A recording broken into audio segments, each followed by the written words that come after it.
പേരിലവിടെ സഹകരണ ട്രസ്റ്റൊക്കെ ഉണ്ടാക്കി ഒരു അവാർഡ് തുടങ്ങിയ കാലം വരെ എന്നെ കൊണ്ടാണ് പഠിപ്പിക്കുക. കാരണം ഞാൻ വരുന്നില്ലെന്ന് പറഞ്ഞു, എനിക്ക് നിങ്ങൾ ആരെ കൊണ്ടും പഠിപ്പിക്കും വേണ്ട വരണം.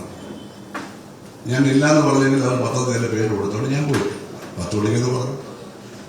എനിക്ക് അതേ സമയത്ത് അതിനു മുമ്പ് എൻ്റെ ചാലുമൂട് എന്ന സ്ഥലമുണ്ട്, കായംകുളത്തെ പേര്.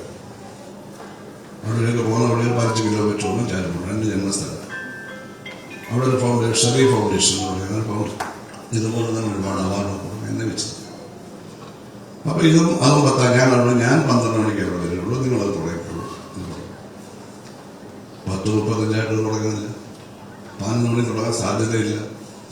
പ്രധാനപ്പെട്ടവരാരും ആ പ്രദേശത്ത് വന്നിട്ടില്ല. അപ്പോൾ ഒരു 10:30 താഴോട്ടിറങ്ങി റോഡിൽ കുറച്ച് നേരം അങ്ങനെ സംഘാടകനെ വിളിച്ചു. അപ്പോൾ സന്തോഷമായിട്ട് എന്നെ യാത്ര അയച്ചു. ഞാൻ 12 മണിക്ക് ആ പരിപാടി ഭംഗിയായിട്ട് നടത്തി. ആ ഫൗണ്ടേഷൻ ലെവലിൽ വിളിച്ച് ഭക്ഷണവും കഴിച്ച് ഇറങ്ങി. പക്ഷെ ഞാൻ 12 മണിക്ക് ചെന്നപ്പോൾ എന്നെ ഒരാൾ വിളിച്ചു പറഞ്ഞു, ഏഷ്യാനെറ്റ് വരുന്നു, സാർ ഇറങ്ങിപ്പോയി. റിപ്പോർട്ടർ ചാനൽ ഞാൻ ഇറങ്ങിപ്പോയി. ഈ 2 ചാനലാണ് ഇവിടുത്തെ കാണിച്ചത്. ഏഷ്യാനെറ്റ് ചാനലിൽ മര്യാദക്കാരനായ ഒരു സ്ഥലം അയാളോട് പോയി 2 ദിവസം മുമ്പ് അയാളത് ചെയ്യില്ല. പക്ഷേ ആലപ്പുഴയിലെ ഇവർക്കാർക്കും ഒന്നും അറിയില്ല. ഞാൻ ഇറങ്ങിപ്പോയി. പിന്നെ എങ്ങനെ ഇറങ്ങിയല്ലേ പോകാൻ പറ്റുള്ളൂ, പറന്നു പോകാൻ പറ്റുള്ളൂ. എന്താ നിങ്ങളത് പ്രയോഗിച്ചപ്പോൾ തെറ്റായിട്ടല്ലേ പ്രയോഗിച്ചത്?